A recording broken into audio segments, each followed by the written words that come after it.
All right, hello and welcome to lesson 6 of Last Epoch University. Up to this point, we've covered a lot of things about how to create your character, build it out, how stats work, how gear works, etc.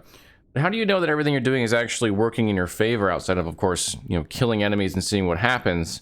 How do you know everything's working? How do you know it's energizing in the way you need it to, etc.? So in this lesson, we're going to cover in-game and third-party tools that you can use to make sure that you're on the right track to evaluate everything that you're doing, making sure it's going the way that you've planned it to go, and make adjustments as needed. There's a lot of tools in here that are going to help you significantly to adjust your build, even create your build sort of on the fly in a planner, for example. Let's go ahead and get into it. We'll start with some in-game stuff. And first is the character sheet. If you've been playing for a while, you probably have a good idea of this in general. But let's cover it in a little bit more detail and maybe cover some things you don't know about it. So there's several sections of it. There's the top section, there's resistances, there's additional defenses. This is all up here. You have your attribute section up here, resistances here, health, mana, health regen, so on and so forth over here. Here's your additional defenses right down here. Now, you have several tabs down below that give you different stats that are ordered in a sort of...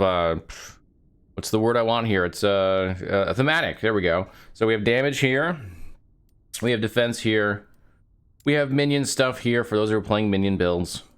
And we have other, which is kind of a catch-all, tends to be ailment heavy.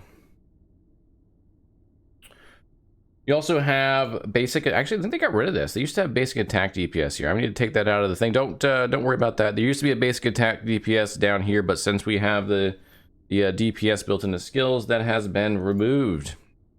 Okay, this updates in real time, so you can see changes as your buffs and debuffs are applied. For example, I'm going to go ahead and I'm in Warpath, and as I get into Warpath, I add some stats, and you'll see a bunch of stats changed all over my character sheet. Will happen as the stats themselves are adjusted on your character.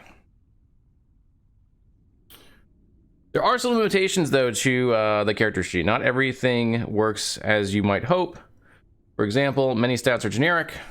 So bleed chance only shows bleed on hit, not on melee hit. So if we look at bleed chance over here, you see we have bleed chance here, it's 0. This does not factor in any chance to bleed on melee hit, any chance to bleed on throwing attack, on spell. It's only generic bleed chance on your gear and your passives. So oftentimes your bleed chance or whatever ailment you're looking at and tracking and actually building for will be much higher than the character sheet shows. It also doesn't show stat gains that are skill specific. So if you gave a particular skill base crit chance, it won't show for the crit stats on here because this stuff is universal or general. So if I were to take this note over here and I had on a sword and I gained 2% crit on Warpath, that would not display at all in the character sheet. Many stats are also not available currently. So, for example, Time Rot and Damned are two ailments that Void Knight gets. They're not in there at all. You won't be able to track them that way. Now, some stats also double up in the character sheet while having no additional effect on the character himself. So, for example, Warpath, I have 2 of the same stats here. I have increased damage while channeling 88% here, and the same stat 40. So it's 128%. And if I go into the character sheet under damage and I look right here, when I Warpath, I get a whole bunch of stats because it's adding that 128%, which is a generic 128% damage to every damage stat in the game, whether it be damage over time, spell, melee, void, fire, cold, all of those things are getting the increase. Now, the problem with this is if I have a melee void attack and you looked at this character sheet, you might think I'm doubling up. Well, I'm getting melee damage and I'm getting void damage. So on a melee void hit, I'll actually get 144% or 244% instead of 122. I think that was the number. That's not correct, though. That's not actually how it works. It just gives you the increase once. So that's very misleading, and eventually, hopefully, they'll have that change. But currently, be careful with generic damage on the character sheet. Okay, let's talk about tooltips. So this is a large way, a way that EHG, 11 Hour Games, likes to give information to the player. It's a really good way. There are 2. There's the standard tooltips, and there's the DPS tooltip. Let's start with the standard. You can hover over most UI elements in the game, whether it be in the character sheet, passive nodes, skills, HB, gear themselves. So if I cover over stun avoidance, it gives me information on it. Order retention gives me information on it. Gear gives me information on it. Just about anything in here can be hovered over. This is a great way to find out basic information that you need from the game in order to play it. It's generally well detailed. It's a good way to gain quick info, and many tooltips also have an alt function for more info. So an easy one is there's an alt function for pretty much every piece of gear in the game, but others have that as well. Okay, let's talk about the DPS tooltip. This is newer. It's probably 3 patches, maybe 3 patches old.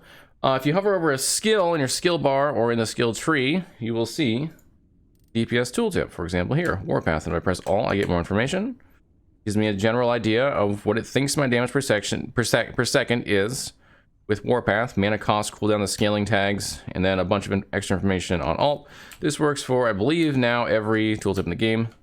Didn't used to, but now it should. The DPS number, by the way, is an estimate. It does not consider all factors. So when you use this, try to use this compare within a skill, not between them. An example of something that doesn't factor in are ailments on an enemy. So if you have a skill that applies, let's say you're using poison and applies poison resistance, the tooltip won't account for that. It won't account for anything on the enemy itself.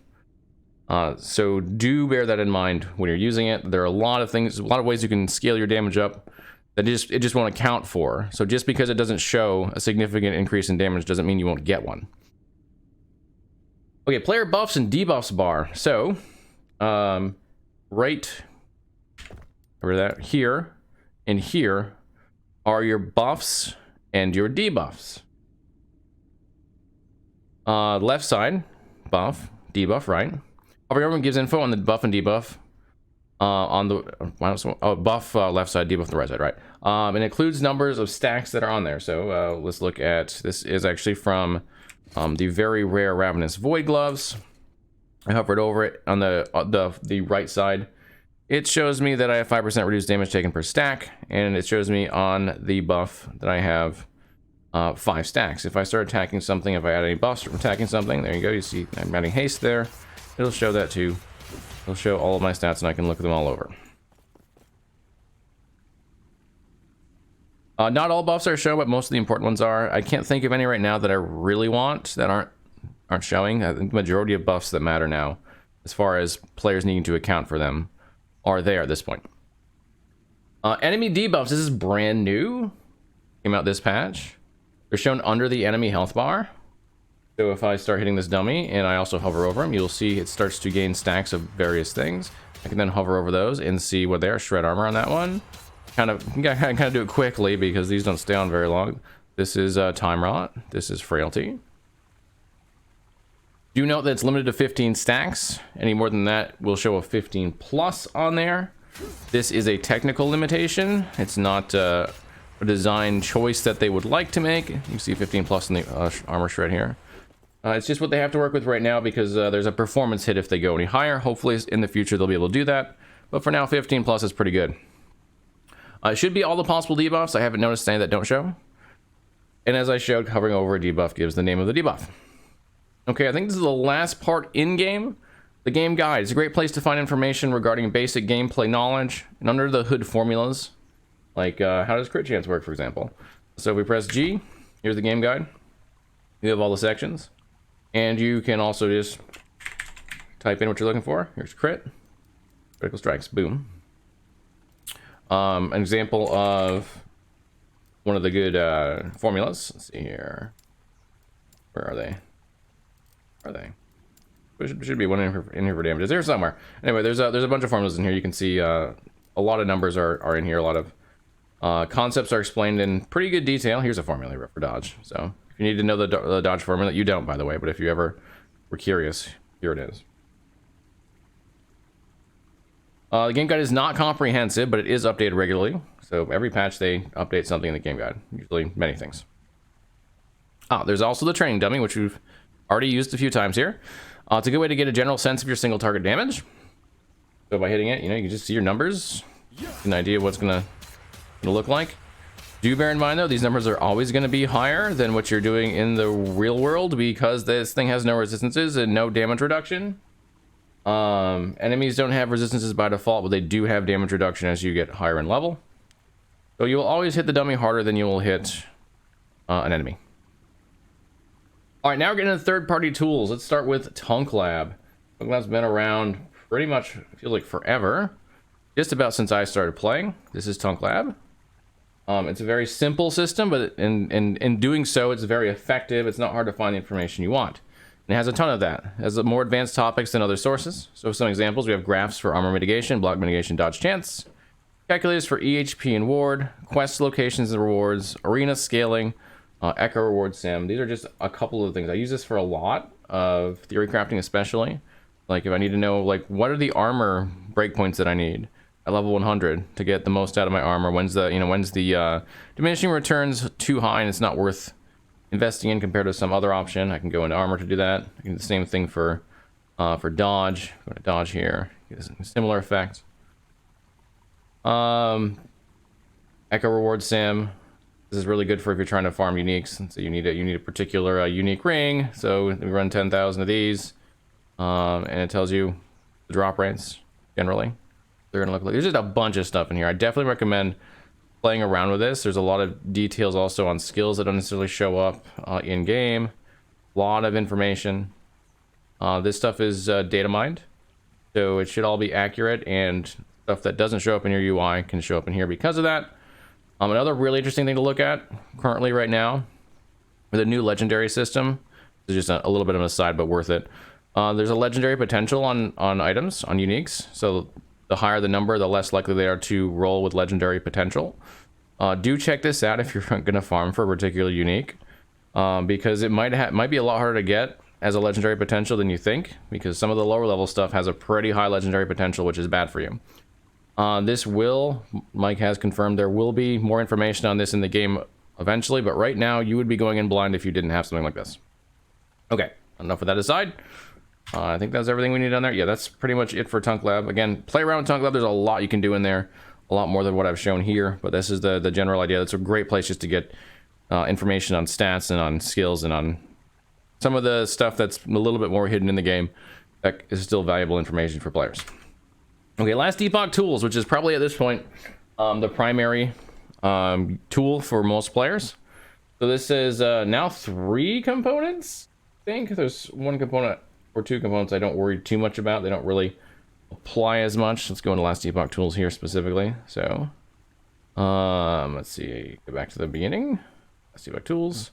This is what it looks like when you open it for the first time. You have this where you can search for builds that other players have made. He's got like a search function. I don't know if all the builds, some of mine didn't in the past, but that's one way to search for builds. There's this new checklist that just helps you with like quest tracking, which isn't super necessary once you've played for a bit, but it might be good for new players. And then the 2 big ones are the build planner and the item database. Let's start with the database. It's a great place to look up any item in the game. It can look for base types to the left bar, or you can look throughout for base types to the left bar, or everything else to the search bar. It shows rarity and it shows unique acquisition methods. Let's open that up.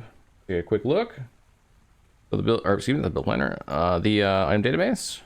I use this extensively, by the way. Oftentimes I'll just do it on the left. Let's say I need to find a unique dagger. I need to know its stats. I go in here and actually turn this basic off and look for uniques. And here's all the unique daggers in the game, including the set one. I can get all the stats on it, the roll ranges right here, what it affects. I can find out how rare the drop is and where it drops off of, where to target farm, because different timelines have different unique reward base types. So like this is just letting us know where those. Reign of Dragons is the one for daggers, by the way, obviously. The Reign of Dragons, if I went there, I can farm the unique base type there. There are also some items that drop directly off of bosses. See what's a good example. Two-handed mace. Let's look at Boldar's Wrath, and when that happens, it tells you dropped from Boldar or Kier and Logai from the Spirits of Fire timeline, with a 50% chance to drop right. Also shows you its effective level for legendary potential, just like Tunklab does. So this one, not going to be legendary very often. It's a pretty high number.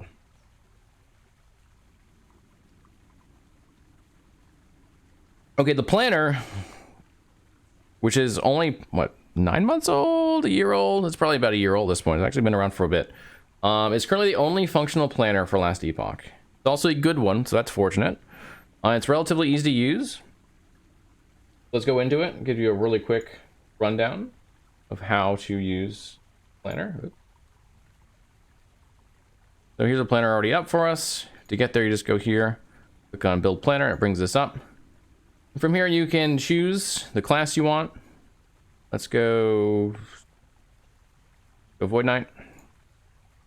And you can start to fill it in. Your skills and passes are down here, or click S and P. That does work. So if I click P, oops, that was not the right button.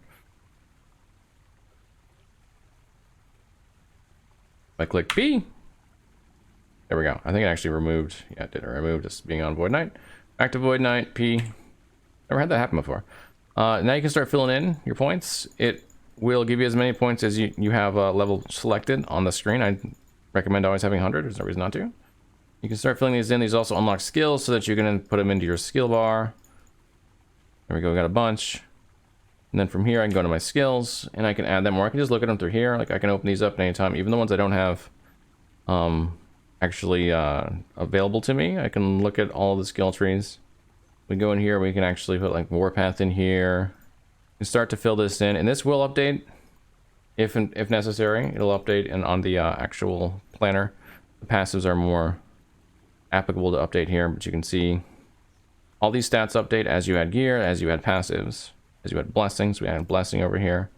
Let's add basic back. Let's add crit strike chance. Strike chance. We'll just search it. There we go. Crit strike chance. Add that to it, and now our crit strike should be higher. It starts at a base of 5, and now it is at 9. Add our gear. Just select the base we want. We can go with uniques if we want to as well. It shows all the uniques down here. You can filter for uniques by taking off basic. We can select an item. Deicide lance. Now we can put the prefixes and the suffixes on it. And it will fill that out. There we go. We have that. Do the same thing over here. For some reason this isn't showing the sealed option. There should be one for sealed right here. I wonder if this isn't an updated one. Anyway, there should be a sealed over here, or he might have updated it and had something happen to it. And then let's make sure that it's working for uniques. Uniques should also be able to become legendaries. So we chose the Falcon. Yep, we can. Oh, that's why I don't have. Well, that's not why I sealed. So there you go. I have the Falcon. I want to make it a legendary. Let's say you had a legendary or a unique drop with +2 potential. You want to see what will happen if you get the right one, or if you just already made it and you want to just put it in the planner. Tier 5 there. Tier 5 armor. There you go. That's the legendary. So we can do pretty much everything you can do in the game right now. I am curious why the sealed is gone, but that should be there. You can add idols. The idol slots are a little tricky. You have to click in the right spot to make sure that it actually fits. So like if I click here, it'll only go this way or this way. And so I'll only get all these are just gone now. They're not available to me. But if I click here where I can go this way or this way, I'll have more options. I won't have the huge though, because the huge needs a 1x4. But if I went here, I'd get it. So that's how you fill in your idle slots. Let's go into a couple of functions that you'll find especially useful. For example, downloading a build straight into it. You can do that just by that's not going to go to the right spot, but by going to your folder, the correct folder, and you can actually fill it in just in here. Just drag and drop it in. Let's do that quickly. Right place, yeah. Actually, it's my saves in a weird place because I've been playing for so long. So anyway, it should be pretty easy to find. It's going to be in one of these two spots. And you can just click here, and then you can just go to that spot. Like you can actually just copy paste this in, and from there you can actually pull in a character that's already created, and it will pull in all of the gear for you, all the blessings, all the passives, all of the information that you will need, or or that your character actually has, will show up in here, and then you'll get all of these stats over here. There's a lot more that this can do than you can do in game, so it's definitely worth your while. One thing to note, there's a DPS calculation for a few skills, and it's amazing when it works. Unfortunately, it's only 5 skills right now, so not super useful unless you happen to be one of those skills, but if you are, it's a very cool feature. Okay, another feature that's really important to know. Well, 2. Let's go over both of these here. So this one here allows you to export it. You're going to need to do this because you can't save it. But this will effectively save it because it will bring you right back to where you were. So if I Control-C this, okay, and then I open up a new browser and I Control-V it, I will get exactly back what I had put in there. So you just save this to your notepad or somewhere else where you have a saved file of all your links, and that's how you get back to the LE planner. And then the last one, we covered this a little bit earlier in the loot filter. This is how you actually take your build and export a loot filter for it, and it will just take everything you have over here. We actually, we pull up really quickly just a more fleshed out planner, but it just looks right, because why would you make a filter of that? Okay, here we go. Here's actually my warpath that I've got on the screen. Here's my warpath build. I click, oops, wrong one. I click this one, and now I can make a filter based off of it, and it will factor in everything I have in here and make a filter so that I'm only seeing stuff that's relevant. And I can change the strictness, so I can go all valid subtypes or only selected item subtypes. So this will, I think, add like resistances in different spots. If you have any resistances, it'll add them other places, and I think this one will only do it in that specific spot. So most people are going to want regular because it is pretty crazy. You can also add resist affix to all item slots. And there can be no rules for slots and unique items. If you click this, then they just won't, you won't see unique or anything other than the uniques. So if you don't have the unique and you're trying to find a good crafted, this will actually prevent you from doing so. So be careful in this button. This here will tell you what the filter itself is actually doing. Here, in fact, let's download one really quickly just so you can see. Let's see, download. Is that gonna work? Why is it not downloading from? Oh, right, I didn't make a file name. Test. There we go. Now it's downloading.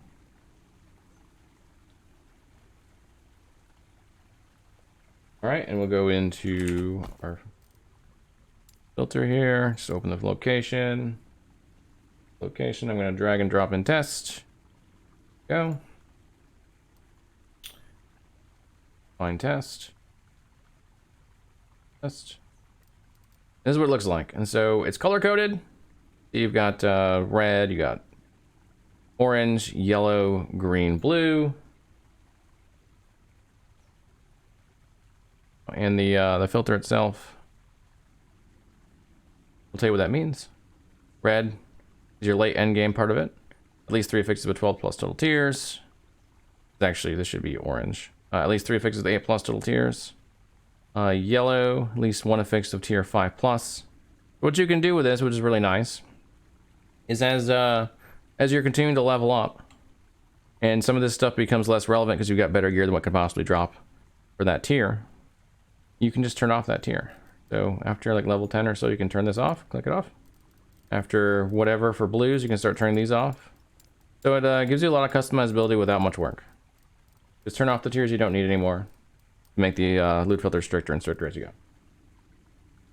Okay, I think that's it for LE tools. I think we covered all of the real basics of the planner. Definitely play around with this more.